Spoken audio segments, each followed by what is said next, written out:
जय माता जगदम्बे। नवारण मंत्र क्या है? इसके जाप की नवरात्रि में क्यों आवश्यकता है? वास्तव में दुर्गा पूजा शक्ति उपासना का पर्व है। नवरात्रि मनाने का कारण यह है कि इस अवधि में ब्रह्मांड के सारे ग्रह एकत्रित होकर सक्रिय हो जाते हैं, जिनका दुष्प्रभाव प्राणियों पर पड़ता है। ग्रहों के इस दुष्प्रभाव से बचने के लिए नवरात्र में दुर्गा माता की पूजा की जाती है। दुर्गा दुखों का नाश करने वाली देवी है, इसलिए नवरात्र में जब उनकी पूजा आस्था श्रद्धा से की जाती है तो उनकी नवो शक्तियां जागृत होकर नव ग्रहों को नियंत्रित कर देती हैं। फलस्वरूप प्राणियों का कोई अनिष्ट नहीं हो पाता है।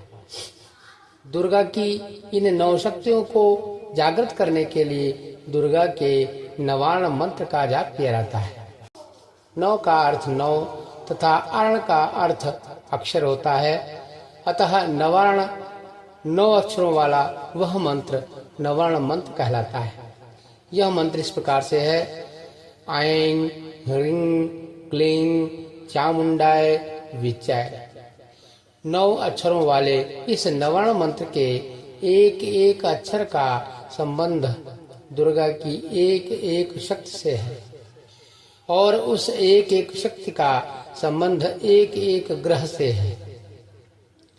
नवारण मंत्र के 9 अक्षरों में पहला अक्षर ऐं, जो सूर्य को नियंत्रित करता है।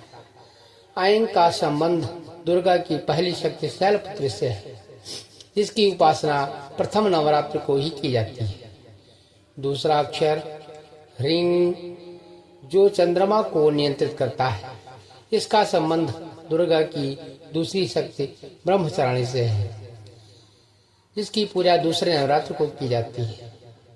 तीसरा अक्षर क्लीं, चौथा अक्षर चा, पांचवा अक्षर मू, छठा अक्षर टा, सातवां अक्षर ऐं, आठवां अक्षर वी तथा नौवां अक्षर चय है, जो क्रमशः मंगल, बुध, बृहस्पति, शुक्र, शनि, राहु तथा केतु ग्रहों को नियंत्रित करता है। इन अक्षरों से संबंधित दुर्गा की शक्तियां क्रमशः चंद्रघंटा, कुष्मांडा, स्कंध माता, कात्यायनी, कालरात्रि, महागौरी तथा सिद्धिदात्री है, जिनकी आराधना क्रमशः तीसरे, चौथे, पांचवें, छठे, सातवें, आठवें तथा 9वें नवरात्र को की जाती है। इस नवारण मंत्र के 3 देवता ब्रह्मा, विष्णु और महेश हैं तथा इनकी 3 देवियां महाकाली, महालक्ष्मी तथा महासरस्वती हैं। दुर्गा की यह 9 शक्तियां धर्म, अर्थ, काम और मोक्ष, इन 4 पुरुषार्थ की प्राप्ति में सहायक होती है। नवारण मंत्र का जाप 108 दाने की माला पर कम से कम 3 बार अवश्य करना चाहिए। यद्यपि नवारण मंत्र 9 अक्षरों का ही होता है, परंतु विजयादशमी की महत्ता को ध्यान में रखते हुए इस मंत्र के पहले ओम अक्षर जोड़कर उसे दशाक्षर मंत्र का रूप दुर्गा सप्तशती में दिया गया है। लेकिन इस एक अक्षर के जुड़ने से मंत्र के प्रभाव पर कोई असर नहीं पड़ता। वह नवारण मंत्र की तरह ही फलदायक होता है। अतः कोई चाहे तो दशाक्षर मंत्र का जाप भी निष्ठा और श्रद्धा से कर सकता है।